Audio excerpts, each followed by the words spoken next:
Pemerintah daerah yang memiliki sektor pertanian unggulan diminta untuk memperbarui sistem kerja mereka dengan pemanfaatan teknologi pintar. Permintaan tersebut disampaikan Presiden Joko Widodo.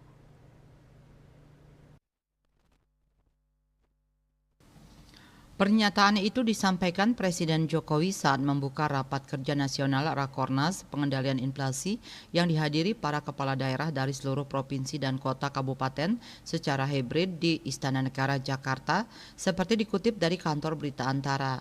Menurut Kepala Negara, kepentingan penelitian dan riset pada sektor pertanian harus difokuskan pada pangan unggulan. Menurut Presiden, daerah di Indonesia memiliki bentangan yang sangat panjang dan setiap daerah memiliki sektor pangan unggulan yang bisa diriset untuk percontohan. Dalam kesempatan itu, Presiden Jokowi juga meminta Pemda mengundang investasi untuk membangun industri pengolahan sehingga muncul nilai tambah dari setiap produksi yang ada di pertanian dan perkebunan. KMB Bali Pos melaporkan.